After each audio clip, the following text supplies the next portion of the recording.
Philadelphia is a blue-collar city. It is a working city. It is a very passionate city. It's a gritty city. It's a grind city. It's a city where you got to get up and go get it. The murals of Philadelphia speak a lot about what the city is. Hardworking, the passion, the brotherly love. Very different from any other city. We are a city of many different neighborhoods, but our teams allow us to come together. I'm a Philadelphia sports fan. I have never seen this city react to a team the way they did in 2001. And for the first time in 18 years, the Sixers are going back to the NBA Finals. We were the sort of team that fought for every inch, and I think that was the unique relationship that we had with our fan base here. As a blue-collar sort of team that's representing a blue-collar sort of city. That's what Philadelphia rallied around, and that's what the country found when they looked and they watched the Sixers play. And it was Iverson at the center. AI was perfect for Philly because a lot of people can kind of see themselves in him. He did it his way. He played with tenacity. He was fierce. He was never scared. I was the guy for my city. The only thing I can think of when I think of Philadelphia is love. You have to remember that the Sixers were in a dark age. They had some bad years. They had not made the playoffs. They were basically a team that was winning games in the upper teens.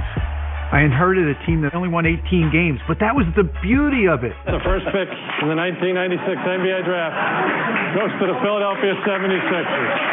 That was the opportunity to take a franchise that was at the basement level and dream big. We got the best little guy in all of basketball. Spectacular. Are you kidding me? Well, it's not just in Philadelphia that they think Allen Iverson will be the number one pick. It's pretty well conceded everywhere. First of all, the question to you, Allen, should you be the number one pick? I think so. I don't think any player in the draft should feel that he shouldn't be the number one pick. So I definitely think I should be. With that number one pick, we had the opportunity to pick someone who was so exciting, a revolutionary, someone who played ball like no other player had or ever has. Big smile, 1, 2, 3, there's the one. And that would put a new identity on the losing 76ers franchise. Iverson has Jordan. The crowd is into it. Allen shake break. Yes, sir! Allen Iverson becomes the first rookie in NBA history to score 40 or more points in 5 consecutive games. Iverson was in many ways seen as a savior. The franchise was handed over to me when I was 21 years old. I wanted to be put in a situation that could help me build a franchise, turn us from losers to winners. During my second year, we had to make a change. The level of just winning attitude wasn't there. I feel great in introducing to you the head coach of the Philadelphia 76ers, Larry Brown. Yeah! Larry Brown left Indiana in 1997, and at that point in time, he had established himself as a coach who could turn around franchises. I know the right way to play, and I'm not afraid to tell the players to do that. I always thought that Larry Brown carried the holy grail of basketball. You have to remember, he was coached by Dean Smith, who was coached by Phog Allen, and Phog Allen was mentored by James Naismith. My philosophy in basketball was to play the right way. Coach Smith, he used to allow me to write on the board, play hard, play smart, play together, have fun. And then I asked it'd be nice if we defended and rebounded. And he smiled and said, if you do those things, you have a tendency to play the right way. I just was enamored with him and his coaching style. Larry had total control, and he gave me the option. He says, you can come be my top assistant, or you can come be my general manager. So I chose the front office role. When Billy and I got the job with the Sixers, we knew we had to make some changes to play with Allen Iverson. Time to get down. In a 2-year span from when Larry Brown took over, he helped get rid of everyone else except Allen Iverson. We just had a group of guys. We tried to fit the way Allen Iverson played. He's an extraordinary talent. I think he took a lot of responsibilities away from me and just let me be free, let me play, let me do what he felt that I did best, and that was create and score, and put me in positions to make my teammates better. People loved Allen Iverson all across the spectrum. Can you see it in my eyes? I'm alive. Can you see outside?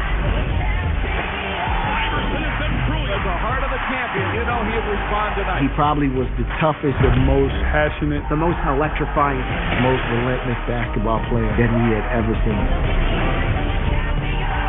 We are watching a young basketball player turn into a legend. The correlation between hip-hop and basketball was shown to the world through Allen Iverson. I'm the rap AI because I cross you over. Crossover move. Freeway crossover from a squatter to a six. Iverson, he breaks his ankle. We made it comfortable for guys that have braids. He's playing with passion, his power, his energy, the emotional leader of this team. You know, with the chains, the headbands, the tattoos. Allen Iverson had a cultural impact that's unmatched. He was the first player that was unapologetic. But the greatest thing about him was his heart. What a hustling play by Iverson, and a tremendous effort. I mean, fantastic. He feared nothing. He feared no one. This is what the great ones do. Every time I got on the basketball court, I felt that I was the best player. When AI has it going on. I gave everything I had. When my career is over, I'm going to look in the mirror and say I did it my way. I'm the king. They saw things differently. Larry Brown was suited down every day. He was well groomed. Allen Iverson, baggy pants, the corn braids, tatted up, the whole bit. Allen Iverson knew Larry Brown was a great coach. Larry Brown knew Allen Iverson was a great talent. But the way in which they saw things and they wanted to go about things were polar opposites. Coach Brown was a tactician. He never wanted us to skip steps. It was ABC 1, 2, 3. And he expected perfection. He was firm but fair. We're supposed to be fronting the post, Randy. If there was ever one pet peeve that guys had, was that he stopped a lot. And that's a lot of his teaching style. We're letting him throw it right in the block. When we tried to scrimmage, for me, that was the best part of practice. That's all I ever want to do. You know, like a kid waiting for Christmas. I just couldn't wait to go up and down. And then once we got the opportunity to go up and down, he would stop every play. So it wasn't really an up and down. It was always like one possession practices. And then he commenced to showing all 10 guys what they did wrong on the court at that one time. So it was frustrating. It was hilarious, but we learned so much from him. Larry Brown was a teacher, and Allen, once he got his motor going, he did not want to stop. I mean, he could have practiced for 5 hours if it didn't stop. I got frustrated because sometimes his practice habits were different. I wasn't big on drills. Coach was definitely big on fundamentals. My frustration came from doing all of those things. There were always a lot of little skirmishes between AI and head coach Larry Brown. When he missed a practice, a shoot around before Boston, I had to go up there and sit him out. I didn't come to practice because I was out all night. You know, I hang out all night all the time. Down in Miami, he missed a shoot around. Had to go sit him out. Today, Allen Iverson suspended by Sixers coach Larry Brown for tonight's game. A series of events, Jack, culminated by Iverson's absence. He had to realize that there were consequences to not practicing the way Larry Brown, the head coach, wanted it. As a team member of the organization, Allen was challenging, and he would push the envelope every moment he got. He would test you and see if you're going to push back. The key comes in, and Iverson begrudgingly goes to the bench. Allen Iverson hated. He loathed being taken out of games. He would be pissed. Iverson showing the frustration of sitting next to his coach. I coached Allen 600 games, and every time I took him out twice a game. He MF'd me. Based on my background, I kind of wanted to fight, but my coaches would tell me, no, that's just Allen. Iverson tells Larry Brown, keep me in the game.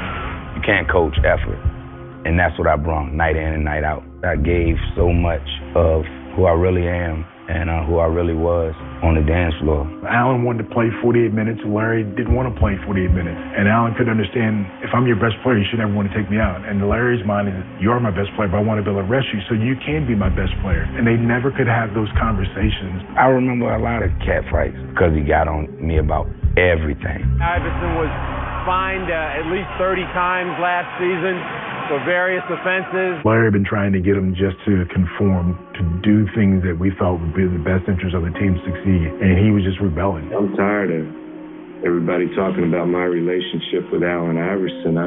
I wonder what your relationship would be with any employee that you might have who doesn't choose to come to work on time or doesn't choose to come to work at all, and then says he's upset with the way he's being treated. Over 4 years, there was some issues that kept building and building. It came to a head, before the 2000 and 2001 season. We just felt like, all right, it's not going to work. So let's see if we can use him as the biggest piece of the puzzle to build a team that we think we could win with. Breaking news on a pretty significant trade. Larry Brown was demanding that Iverson be traded. I've let too many things go. One of the game's best scores, the whole system crumbled. I woke up scared every morning. The Sixers are absolutely crazy. Like, you don't trade somebody like Allen Iverson. We definitely didn't want him to get traded. AI was Philadelphia. It will never happen. Iverson's going to be a Sixer forever. It was over.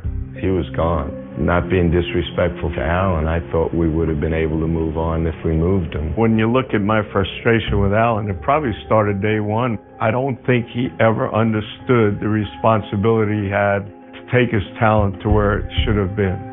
Larry had the final say in the control in the organization, so at the end of the day, that's what he wanted to do. It was just a difficult time for me. I didn't want to go anywhere, and I had no control over it. It was 4 teams or 5 teams and 18 or 23 different players were involved. I did not want Allen Iverson traded, although I gave my proxy to Larry Brown. More than anything else in the world, I want a ring. I want a parade for the fans of Philadelphia. That's what I'm here for. That's the only reason.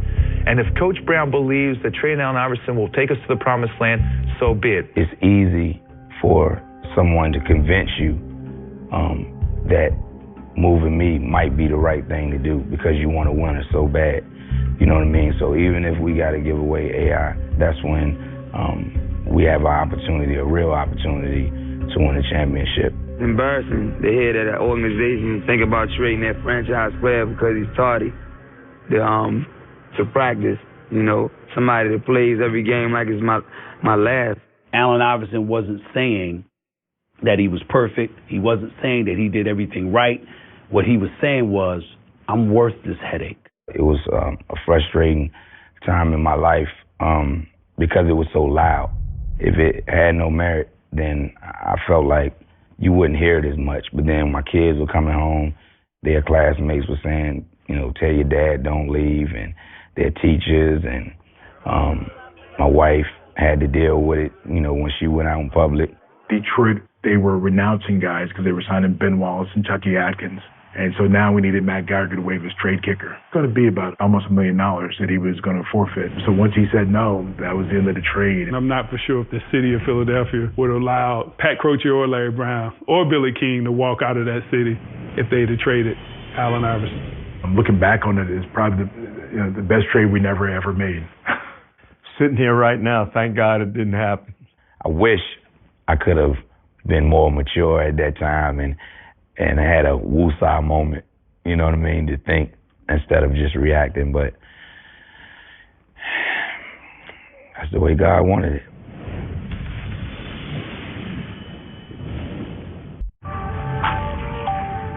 Of the top teams in the East, you guys, will you be one of the few that remained intact? Talk about the balance of power in the East. Do you think it's shifted at all? There were reporters in town, there were writers in town that said, the Sixers they've gotten worse. They haven't, all these teams in the Atlantic Division have passed them because they didn't make one move. Before the season, you can always say things shift, and on paper things look great, but you never know until the season starts. One major injury could change things, but everybody's talking about the West, which is great because maybe somebody from the East will slip up and win this whole thing. My main focus was, we got everybody back. We didn't make one trade, and I wanted to see how we do. The season starts today. Whatever happened before is over. It's a non-issue. There were a lot of questions surrounding the Sixers of 2000-2001. What kind of chemistry were they going to have? Because of all the drama over the summer and the fact that Iverson was going to be traded and then wasn't, would the relationship between Brown and Iverson last? There were clearly a lot more questions than answers. I think they're going to have a hard time coexisting because anytime you go into a relationship and two guys already don't like each other, that's going to put more scrutiny on them than normal. If they win, nobody's going to care. If they lose, they're going to make a big deal out of it. At least they do in Philadelphia because the press there is evil. This is going to be the most important year of my career because, all eyes on me this year. Allen Iverson came out with vengeance on his mind, but it wasn't against the opposition. It was against the Sixers organization that even thought about trading him. And he played like it from opening tap. Tyson to the basket once again. Allen Iverson off to a superb start. I go hard on the baseline, yeah. You never thought you'd see the kid shine. Everything that went on in the summer was worth it to have that tunnel vision, to have that focus. Some big buckets in this young season coming from Iverson. It was like a new start. I knew it was going to be a special year. Couldn't achieve it, they ain't want to see the boy recreating it, so no. Let's start to an MVP season for Iverson. Allen was playing at the highest level anybody in the league at that time could be playing. What a move by Iverson. I don't think for his size, a tougher guy in the NBA than Allen Iverson. I wanted the world to know that they made the right decision by believing in me and sticking with me, and felt that we could win with me being the catalyst of everything. Iverson scoring for the Ducks. The Sixers go to 3-0 on the young season. He played a style of play that you had to surround him with people that recognized his strengths and were willing to fit in to allow him to be Allen Iverson.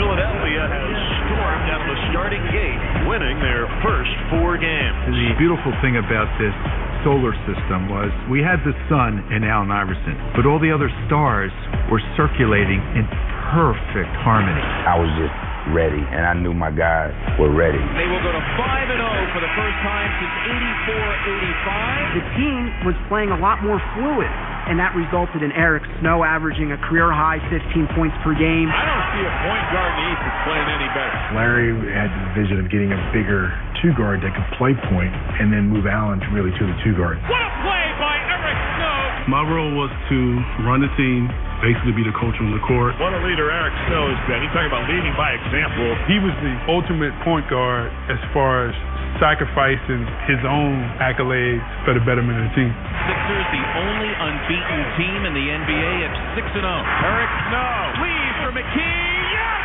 And a foul! Aaron McKee, he could play point guard, he could play two guard, he could play small forward, he could guard anybody. Aaron McKee just would not give up until he finally got to 2 points.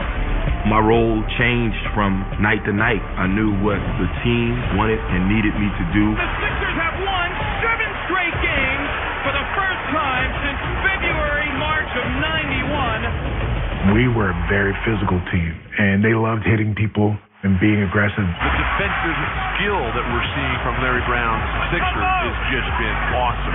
Sixers again locking all windows and closing all doors. 8th straight win without a loss. They've got a real team out here on both ends of the court. With George Lynch and Tyrone Hill, these guys were workhorses. They weren't backing down for anybody. They were tough as nails. They really went after it, and they were good, solid players. All muscle for George Lynch. Tyrone Hill, a mountain of a man once again tonight. All the players knew their roles and played them to the best of their ability.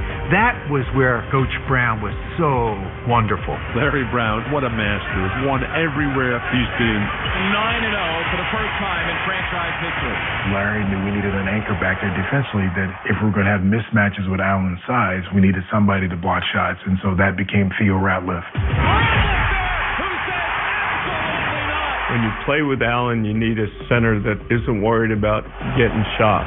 His only concern was figuring out a way to help the team win. Theo was all about that. Theo Ratliff, the king of denial. Once you get your name known around the league for being a defensive player, now the intimidation happens from the beginning of the game. Ratliff there to just say no. Not once, but twice. You got wind real early that this team could go to the NBA Finals. Philly is 10-0, their best start ever. That year, we had a team. They all knew their jobs, and they all did their jobs and did it well every night. We just had a lot of belief and confidence that we could win. We became a family. We locked in, and it was all about us. We all knew it was going to take both on the court and off the court sacrifices from everyone to reach the NBA Finals. If anybody will believe that everything was peaches and cream that whole season, you're out of your mind.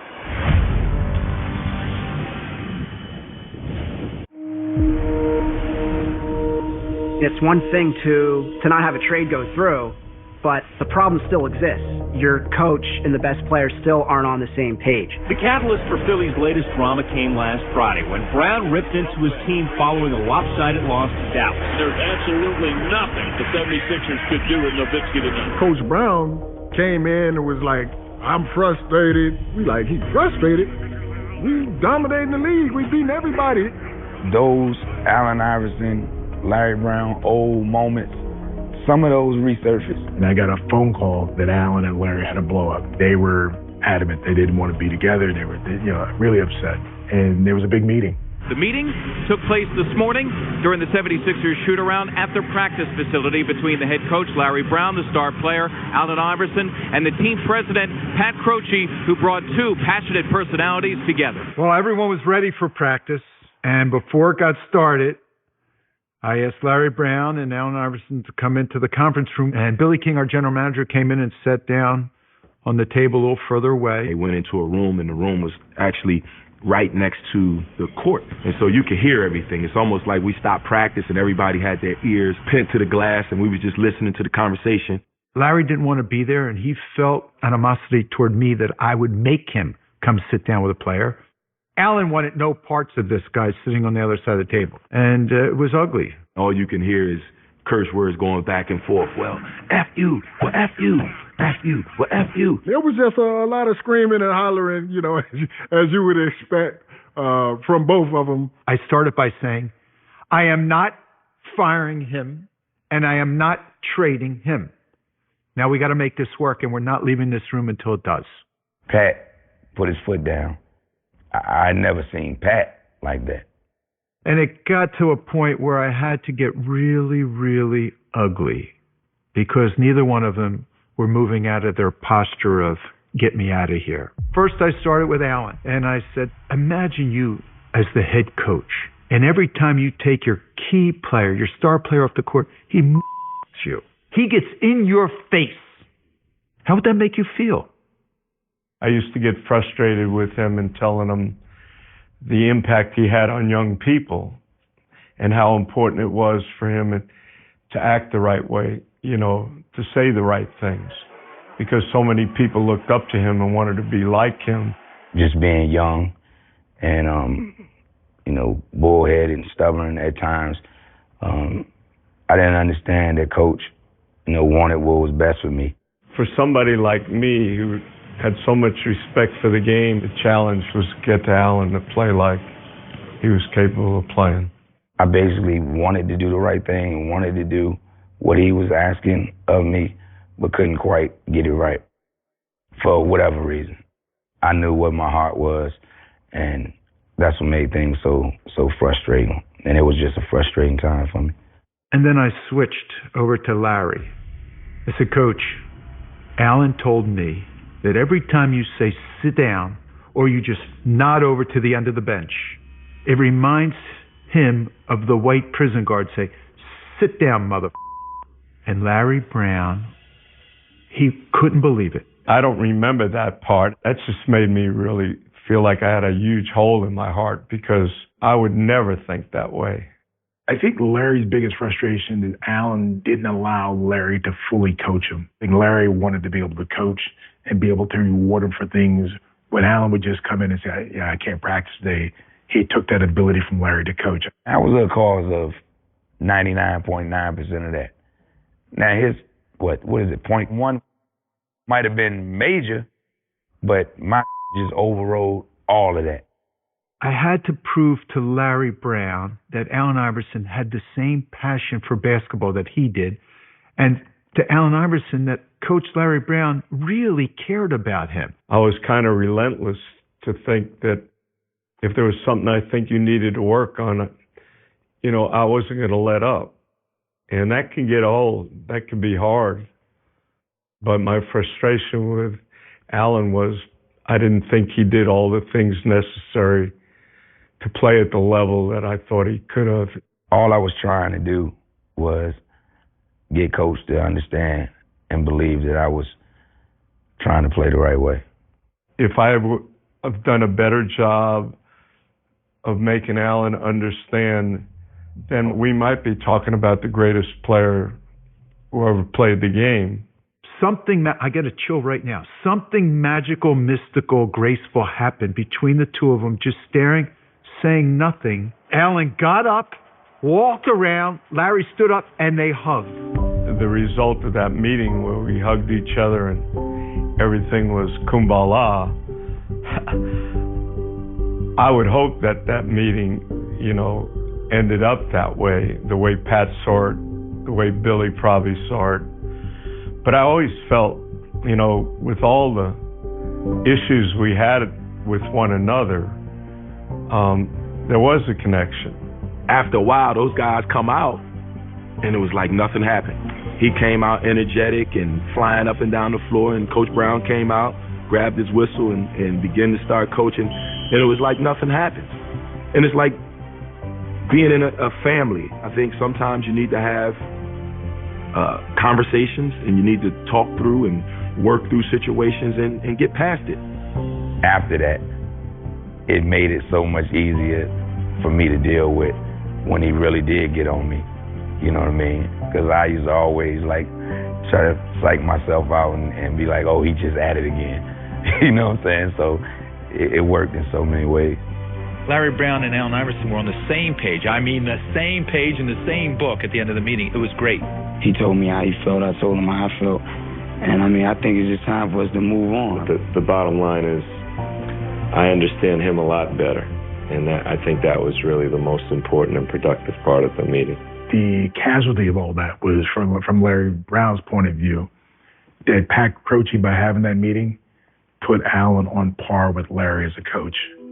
And I think Larry felt from that moment he never had the same power he did as a coach. And I think Larry harbored that in the back of his mind for the rest of his time in Philadelphia. I needed some time off.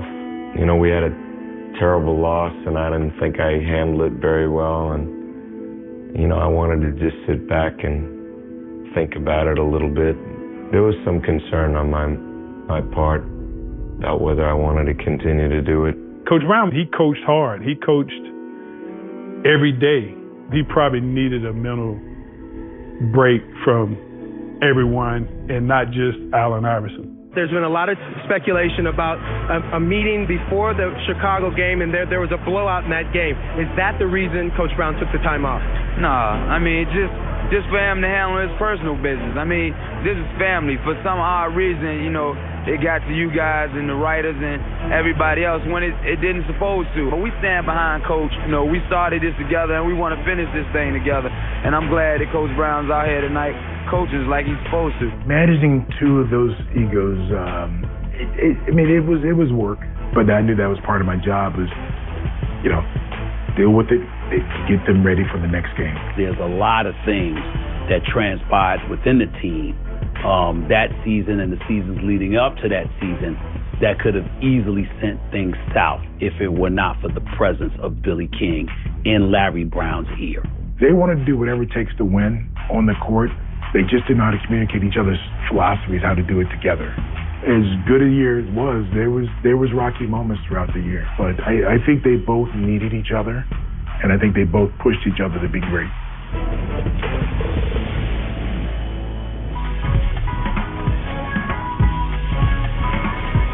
Welcome to our nation's capital, Washington, D.C., as the city plays host to the 50th annual NBA All-Star Game. Allen Iverson was voted in as a starter to the All-Star Game for the second straight year. I was just excited about the opportunity, first and foremost. I knew that I was going to play harder than anybody, and that's including the guys that were on my team as well.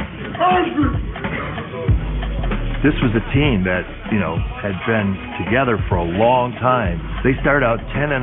They go 41-14 at the All-Star break. Think about that. That's an incredible record. Because the Sixers had the best record in the Eastern Conference by the All-Star break, Larry Brown was given the honor to coach the Eastern Conference All-Star team. Being selected to be the head coach of the East team was an amazing honor. This game means a lot to me. We can make a little difference today by just trying to play the right way.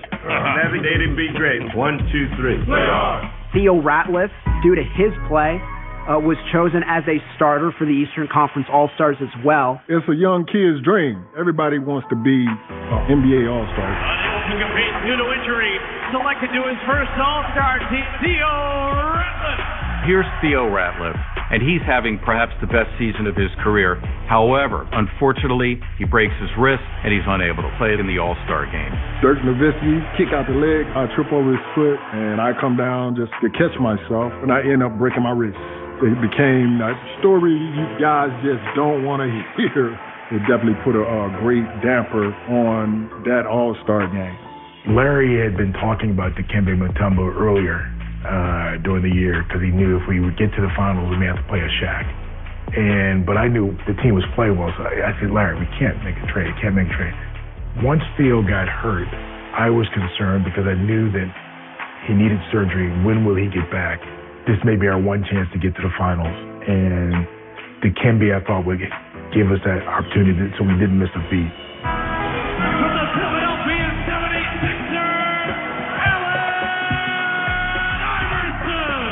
I think it was a special All-Star game. It was in D.C. Coach Thompson was there, and I got a chance to play in front of him. 3-on-2, Iverson to the reverse. Thrilling the home crowd here as he went to Georgetown. And then I got a chance to play with Dikembe. So, yeah, it was definitely epic. Mutombo has 22 rebounds in this game. Larry Brown, I knew he fell in love with Dikembe in the All-Star game. You got a foul to give and one timeout, all right? You go here, Allen. You go there, Stephon. It was a competitive game from the beginning to the end. Allen Iverson with a cold-blooded three. The East comes from 21 down. I think we now have the MVP candidate of today's game. I felt pride in the fact that he won that award. And then when he called for me, kind of blew me away, to be honest with you. Where's my coach? Coach Brown. Is he around? This is a tribute to Coach Brown, my teammate, my family, my friends. I'm out here playing with the greatest players in the world. Something that I remember and cherish forever. Every time you see it now, get emotional. That really became the first time when the country saw how much he had changed, especially when it came to his relationship with Larry Brown. It was a special moment that I appreciated, but then in my mind was, can we get the trade done? I think one of the things that really bothered me was when I went into the locker room and, the conversations with Dikembe that Coach Brown was having. When I saw the dynamics of it and then the rumors and stuff started, I was like, man. At 41-14, the Sixers have the best record in basketball, and they lead the Atlantic Division by 9 games. So if it ain't broke, why fix it? The Sixers trade away All-Star center Theo Ratliff, who is out with a broken wrist, to the Hawks for Dikembe Mutombo and forward Rashawn McLeod. Wow. I was hurt. I was shocked. I didn't see it coming.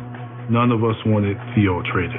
We were all sad to see Theo leave. It was definitely one of those mental moments that I should have had counseling for at that particular time, because to go from being here just at the highest height of jubilation of you think the sky is the limit, having that snatched away, it was crushing.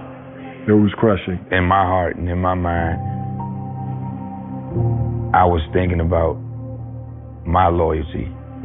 I just remember it being a rough time. I felt that Dikembe didn't fit the mold for who our team was. We're just hoping to position ourselves in the playoffs and give ourselves a chance to compete and win a championship. And we figure with Dikembe, we would have that opportunity. When you lose a close friend, in a trade, it's bothersome, but we all understand the professional aspects of it. Our general manager and Coach Brown and those guys were just trying to figure out a way to get us better, to, be able to compete at the highest level and give us a chance to win a championship. You had to get to a point where you don't have no choice but to keep going. You know what I mean? It's not like, we're bringing in somebody that is not great. I mean, Dikembe is all-time great, Hall of Famer. These opportunities to get a player like him never really happened. I didn't like it, but I understood it. In their eyes, Dikembe Mutombo elevates our confidence that we could get out of the East. And then he is a bigger body to go up against Shaquille O'Neal because everybody and their mother knew that the Lakers was going to the finals. Oh, the kid is going to stop you. I wasn't intimidated. They built teams to try to stop me. I think it's a compliment. I think Abdullah was just a piece of puzzle that was missing, and I'm glad that I'm there. I love Theo as a guy. He had just finished building his dream home in Philadelphia area. He closed that day. He had surgery that day, and we traded him that same day. So you feel, as a GM, you feel terrible that it happened, but but Dikembe did buy the house. Now you got to pick up and move. You got to move your kid. You got to move your wife.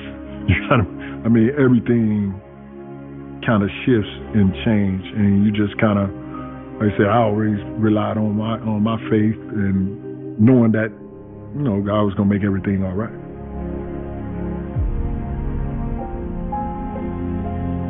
I mean, it's the pinnacle of his career, and quite frankly, it ended up being exactly that, because from then on, Theo didn't really play at a high level because his body broke down.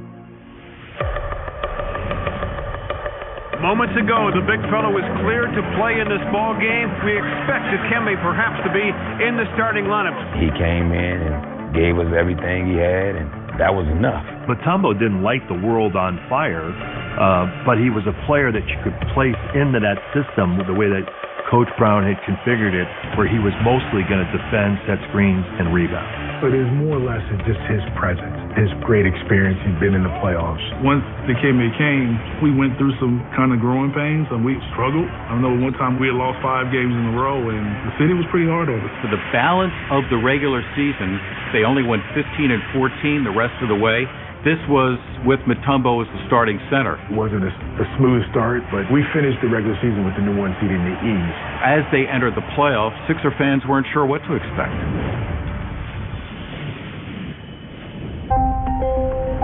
A lot of teams feel they can win the NBA title. The Indiana Pacers, they're the 8th seed.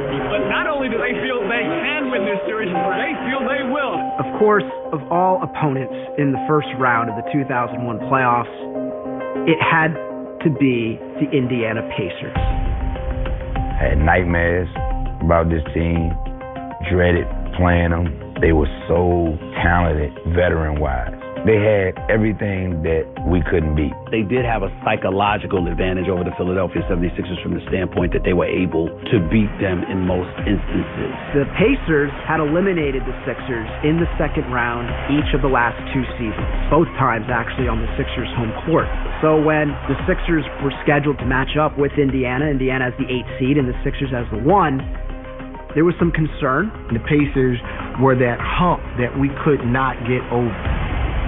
Like all season long, the Philadelphia 76ers have ridden the brilliance of one Allen Iverson. The first 30-plus point per game scorer in the NBA, the first since Michael Jordan. Everybody else has played alongside with Allen Iverson. Right now, a lot of those key performers are banged up. Will some of those guys be able to come and give him the support that he desperately needs? If we can get past them, that's when we win our championship. I know I actually felt like that. Pacers down by 18. They have been dominated pretty much this entire game. Game 1 at home.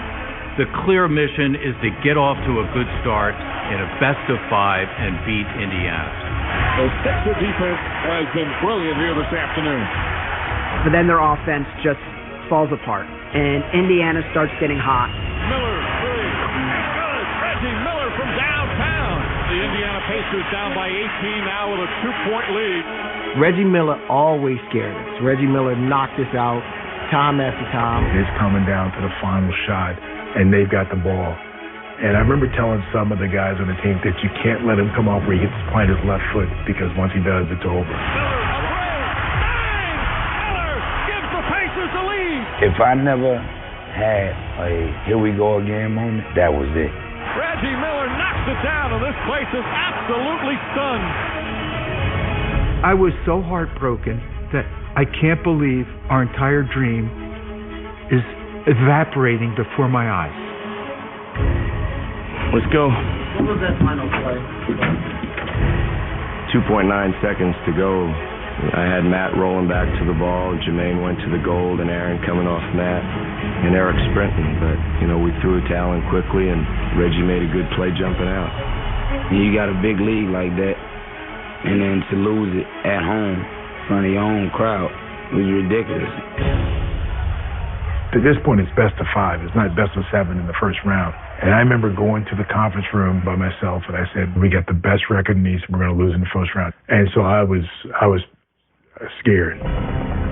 I'm a solution guy. You try to figure out what you needed to do better and how you could win. And if you're the right kind of coach, you should take responsibility for games that you lose, especially if you're going to blow an 18-point lead. I got with our staff and I made players understand that we would be better prepared the next time we played Indiana.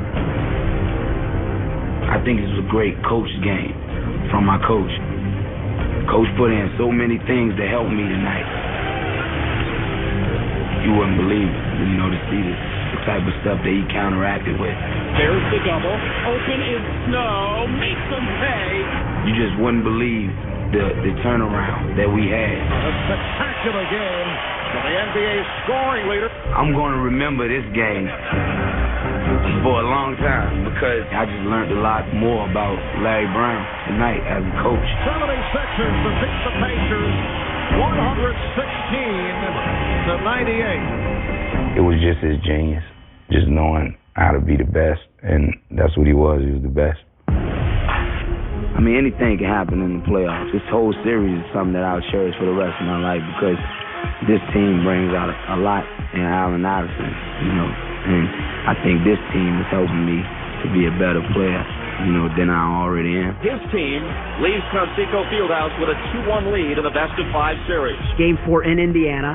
It came down to the final seconds where the Sixers held a 3-point lead, looking to eliminate Indiana. Rose raises up, shot in the air, it's a 3. It's off to the right, and the Sixers have put the Indiana Pacers to bed, baby! They win this series 3 games to 1. To get by them basically sent the message to the Sixers, we ain't the same old Sixers. This is a different day. We slayed the dragon. We had problems year after year with the Pacers, and we finally got over that hump. In 2001, after feeling the disrespect of being champions and not getting a lot of respect, we said to ourselves, when we get to the playoffs, we're going to run through everybody. We were on a mission. For the Lakers, they make it a sweep of the Portland Trailblazers. We definitely came in focus. We definitely had the blueprint. The second series was Sacramento Kings. The Los Angeles Lakers are now 7 for 7 in the playoffs. Just never worry about any team on the East. It's the Eastern Conference semifinals. Allen Iverson and the Philadelphia 76ers taking on Vince Carter and the Toronto Raptors. Forget Toronto. It's Vince Carter, the Michael Jordan of the era. Keep the highlight reel rolling. How in the world does he do it? Game after game. That's one of the best you will ever see. I'm a big Vince fan. Vince, to me, was as good a player as I've ever seen. This was one of the best one-on-one matchups in NBA playoff history. Allen Iverson and Vince Carter leading their teams in a way that was unprecedented. War. Iverson from downtown. Sensational move by Vince Carter. War. Iverson has tied his all-time career high with 54 points. One of the great virtuoso performances in NBA playoff history. I mean, he was incredible tonight. But we're not going to go away. We'll be back. Vince Carter went crazy. Here's going to be Carter, 50. Perfectly matched fight. Iverson stole the show Wednesday. Tonight, Vince Carter's night. He was taking you to town, you guys couldn't stop him. You're right. You saw the game just like everybody else. One is saying, you got me today, I'm going to get you tomorrow. The other is saying, you got me today, I'm going to get you tomorrow. From beginning to end. All-time war. Been tit for tat, back and forth. Anything you can do, I can do better. The battle between Allen Iverson and Vince Carter in the playoffs is something I've never seen before. It was epic. Competitive purchase of Allen Iverson and Vince Carter. Vince Carter was unbelievable, but the supporting cast was tremendous. And it was the same thing with us. It was like both teams got their superstars going at it. That's real big, right? An athlete whose intensity is a joy for the world of basketball to behold.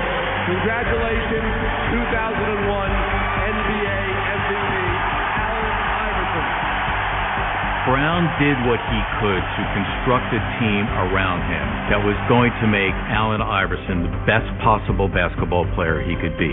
Every time I come in this gym, in this arena, I hear my favorite song. You know, y'all voices. So, it's time for y'all to play that song. Let's make this noise and get this party jumping. For Allen to get MVP at center court right before the tip-off, huge advantage for the Sixers. Like, look out. Iverson hits another two.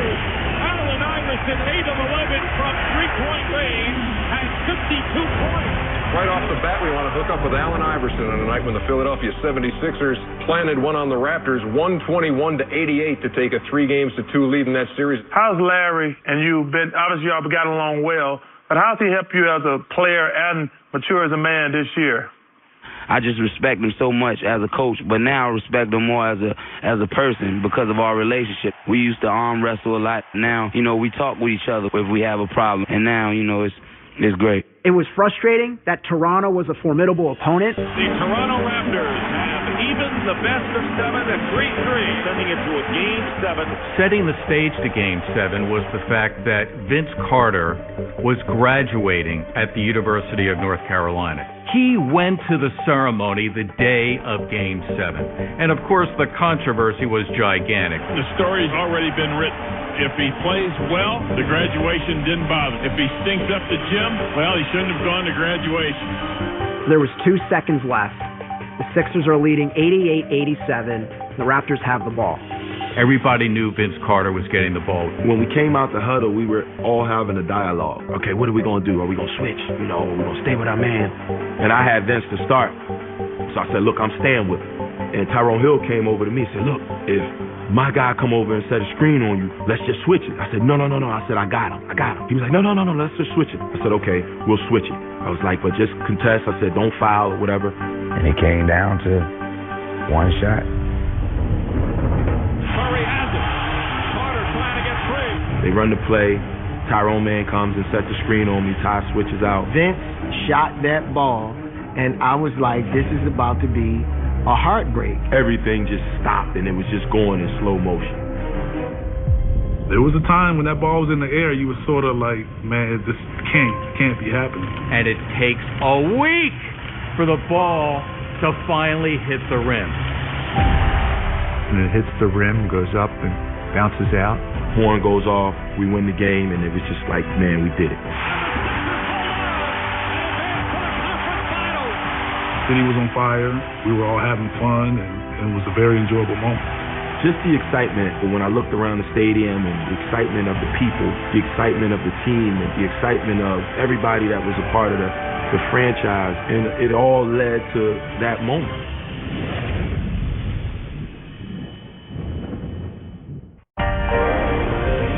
A lot of good buzz around this basketball team. The hottest in the NBA right Philadelphia maybe playing better defense than anybody else in the league. Maybe their best chance to win a title. That year, the Sixers were the talk of the NBA. The Sixers actually ended up winning 4 out of the 6 annual awards that the NBA gives out after the end of the regular season. Allen Iverson, through his heroics, he's the MVP.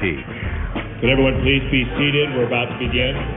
He was recognized as the most valuable player in the NBA, and seeing how far he came and how far I came, to be honest with you, it was pretty special.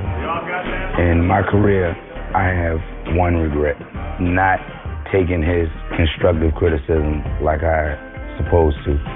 You know, we went through a lot this week, and it showed a lot about Coach Brown and myself.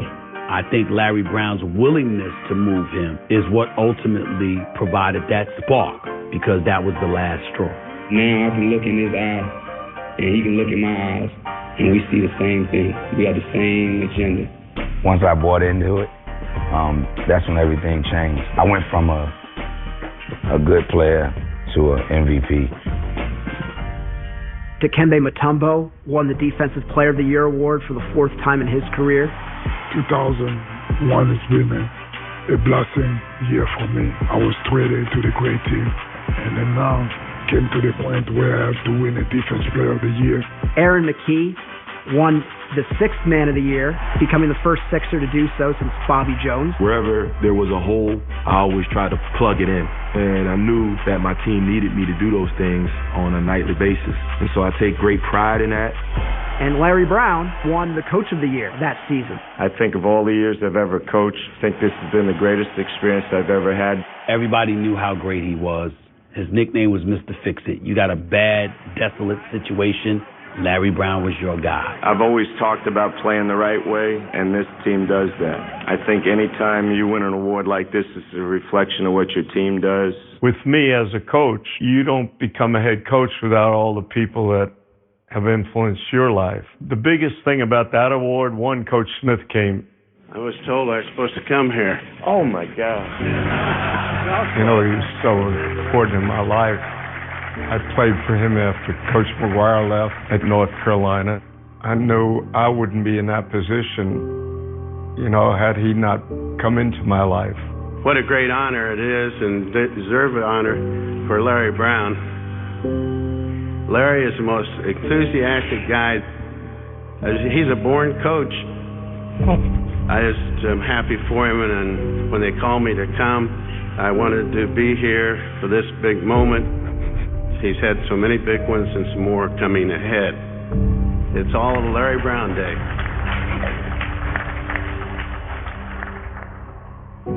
Sorry. There's no sorry. You know, he's been my mentor for so long. Talk about all the great, great coaches that influenced our sport. Being recognized that way was pretty extraordinary for me. We became one of the few teams in NBA history to win that many awards. The Sixers clean up on the hardware, and it really just added to the fans' expectations that, hey, this team could win a title. LA looking to continue to fly high. Game 4 of the Western Conference Finals is next. 2 years before that, the Spurs, they swept us. So we kind of wanted them in the playoffs. We kind of wanted to show them that, hey, we're not little kids anymore. It's like a man against boys here tonight. And we definitely wanted to pay them back. The Los Angeles Lakers running the table through the first 3 rounds as they defeat the Spurs. That was our pre-championship to a championship. As far as the Lakers are concerned, bring on the Bucks or the Sixers. Game 7, the home team has been dominant, although in the last several years, you see a road team win a Game 7 like last season. The city of Philadelphia is counting on us to pull this out. There was no question that Milwaukee was a bona fide threat. Glenn Big Dog Robinson was a scoring machine. Sam Cassell was a warrior. That brother wasn't scared of anything. Ray Allen would retire as the all-time leader in three-point field goals made. Me and Ray been rivals since college, so that Eastern Conference Finals was one of my most memorable moments. Iverson points up the 3. Iverson puts on an absolute clinic. Allen Iverson, brilliant in Game 7. The basketball world was totally against Milwaukee because everybody wanted to see Allen Iverson in the finals. Rebound Mutombo. The 76ers are going to beat the Bucks and advance to the NBA Finals. 1:35 to go. The celebration was kind of building through the fourth quarter as the final minutes and seconds finally ticked down. Iverson runs down the floor. He puts his hand to his ear. Allen Iverson stamps his name in the annals of greatness. The 76ers are the Eastern Conference champions, and they're going to Tinseltown. The Sixers beat the Bucks. The Sixers winning was just great, great energy for Philadelphia. Now presenting the 2001 Eastern Conference Championship Trophy. This was a team that was built, you know, with all of us, and we all kind of came through it together. We all felt like this was our moment. Talk a little bit how you two have come together. I love him, you know. He made me so much stronger, you know, as a person and a basketball player. And he helped me all through my career ever since he got here. And I'm just glad, you know, to play under Coach Brown. He's a great coach. He's the best coach in the league, best coach in the world. And I'm glad to have the opportunity to play for him. To me, they had merged as one. But you got a little player like Allen and guys like Aaron, guys with character like Eric Snow. Good things are going to happen. The word I would use to best describe the epiphany, per se, that Allen Iverson and Larry Brown reached with one another was respect. I love y'all, man. No matter how much they annoyed and frustrated one another from time to time, the respect never wavered because it couldn't. Hey, ho! This coach first time, man. Let's make it a good one, baby. Let's make it a good one, man. 1, 2, 3. Play on!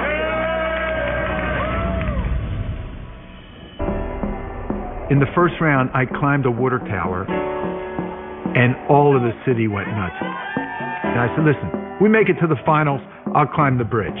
All Philadelphia got all fired up and came to the top, and it was a Go Sixers beat LA. It was wild. The whole city was behind it. Philadelphia was going crazy in the best possible way.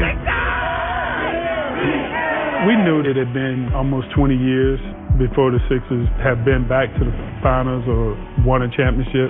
That was the best part about it, too. Not just being the finals, but being the finals in a city that was so thankful.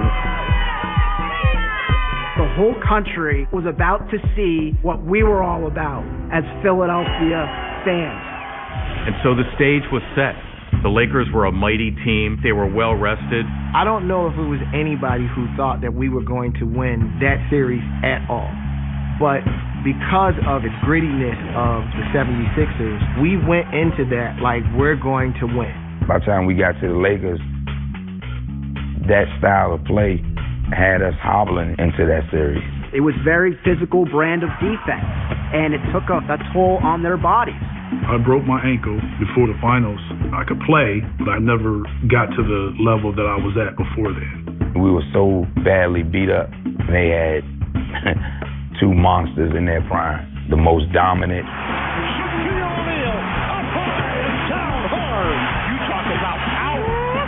And to me, the second best player to ever play the game, and Kobe Bryant. Even Michael Jordan will tell you that you're looking at the present and the future. We had so many weapons. You had the nuclear weapon, and you had the atomic bomb in Kobe Bryant.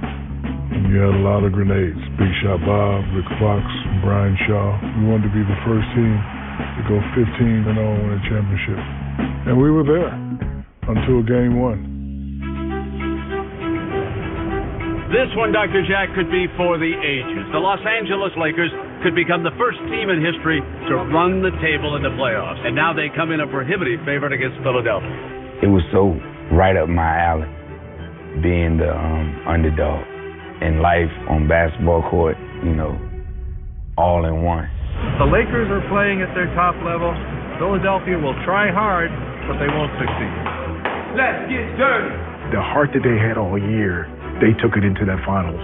They weren't looking at us like these are the Lakers, they can't be beat. They were like, okay, they got their 5, we got our 5, we can win. Play as hard as you can, leave it all over the court, and we get it done. 48 strong. 1, 2, 3, play on. Get dirty, baby. Boy, any basketball is played, I get nervous. I mean, for some reason, I just felt that this was it. Like it was just a feeling. If you win this one, you're going to earn it. They got a dogfight on their hands if the Sixers can hang with it. To play against Shaq, you need 18 fouls. If Shaq gets real low, somebody got to come off. And that's the only hope you have when you play the Lakers when Shaq was there.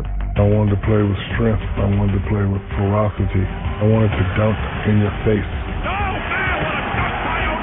This is the most dominant force we've ever seen in our lifetime. Look out, cookout down below. Dikembe did a great job. God bless him, because he did. Can't stop him on that. But that was Diesel in his prime. They somehow were able to stay with the Lakers. They cannot put out the fire that is Allen Iverson. Here he comes with 3 ball. Yes! He's too hot, people. There is no game plan. Can't stop a guy like Allen Iverson. He was a bad boy. Blistering first game performance in the NBA Finals. The Sixers were hitting some big shots at the end of that game. The Lakers being pushed to the limit. Shot clock down to 5. In those situations, you want to get the ball to AI, get the ball to your best scorer. I believe T. Lue did a good job of denying him. So you just got to make a play then.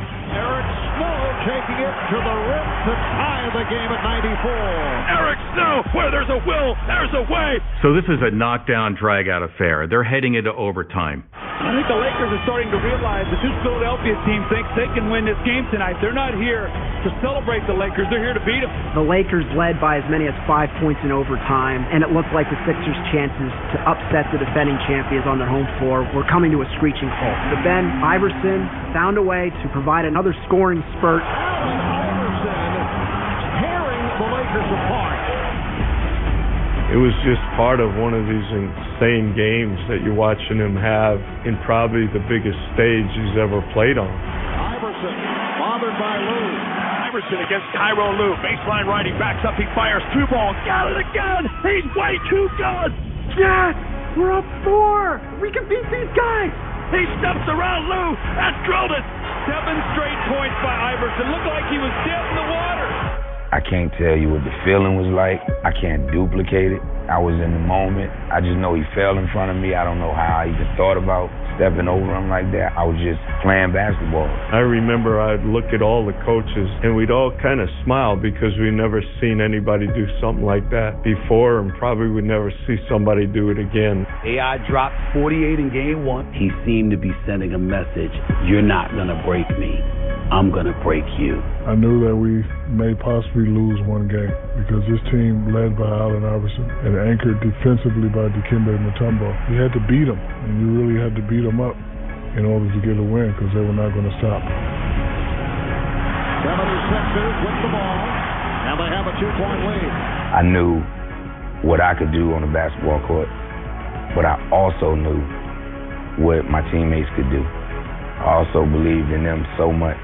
3 on the 24. I had to get the shot off quick, and I knew I couldn't stop and shoot a regular jump shot with my broken ankle.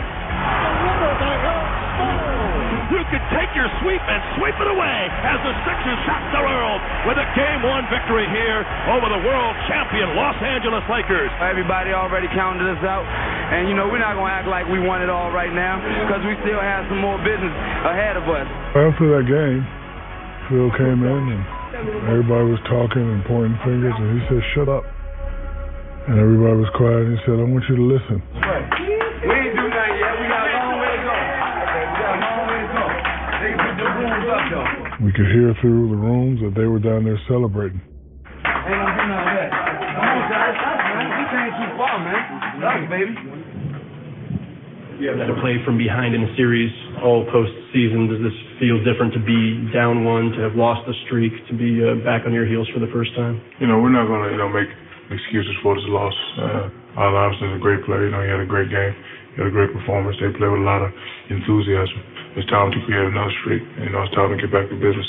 Like I said, it's now a series now. This is the first must-win situation they've had in the playoffs, and we're going to find out what the Lakers are made of. Going into Game 2, the adjustments we made were give me the damn ball. Agile, mobile, and starting to become hostile. He is a force. Then you got another guy by the name of Kobe Bryant saying, "Give me the damn ball." What a shot by Kobe Bryant. He was tipping. At that time, we were basically the faces of the NBA. I think about Kobe and what he brought out of me. Iverson on the crossover. Oh, that's too good. That made some epic, Iverson-Bryant battles. Iverson's on fire. They've got to put out that blaze. Pretty move from Kobe Bryant. He has been spectacular. Calm down, guys. All it's on them. They're supposed to win. We ain't even supposed to be here. Game 2, we actually had a chance to win. We missed a whole bunch of free throws. Allen Iverson missed both of them at the free throw line. And we ended up, losing that game. We'll go back to Philly 1-1. And the First Union Center is going to be crazy on Sunday night. We competed really well in Philly with a number of guys not able to play.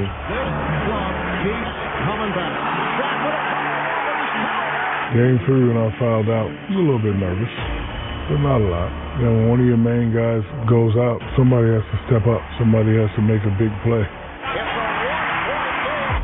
And our guy that made a big play, he has a nickname, Big Shot Bob.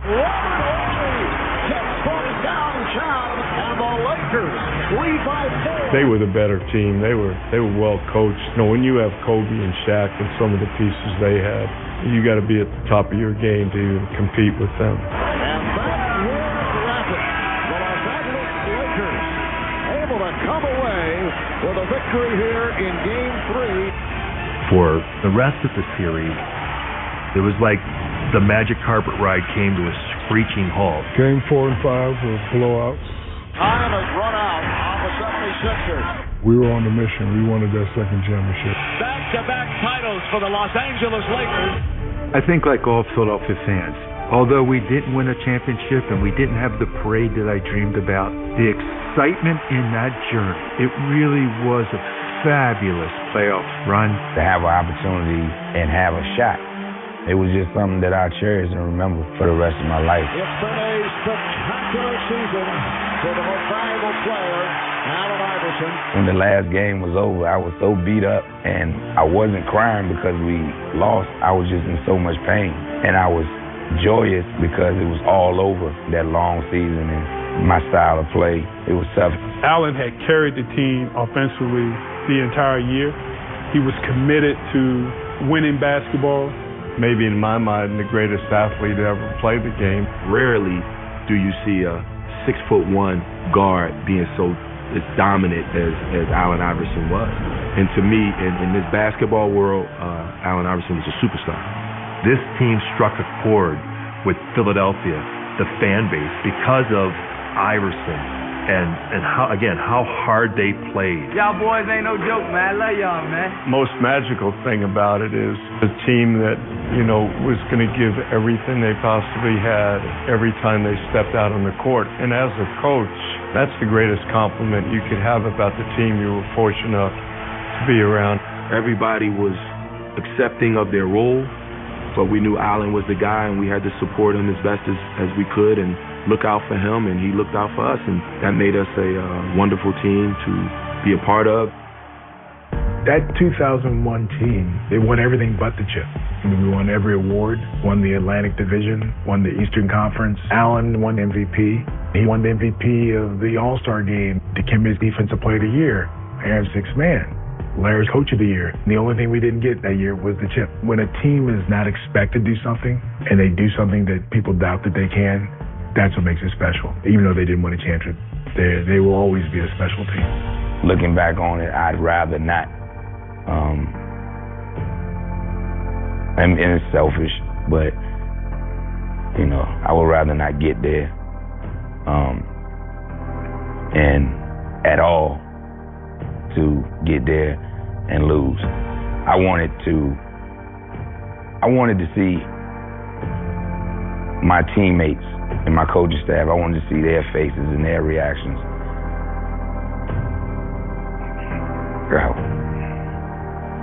I wanted it for them. But I did all I could. And we did all we could, so.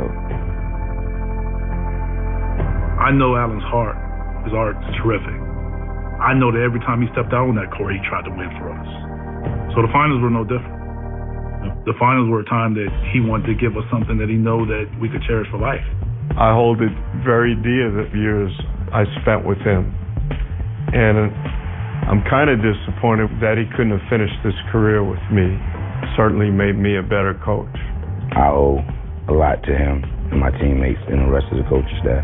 You'd think that it'll last forever, but it's unfortunate that it don't. If guys could listen to anything that I'm saying, please don't take it for granted, man, because I did. I thought it would last forever.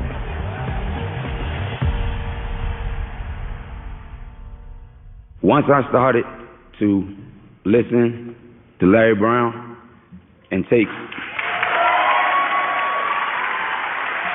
that's when I became an MVP. That's when I became an all-star. That's when I made first team All-NBA. Once I got the message from him and I followed his lead all the way.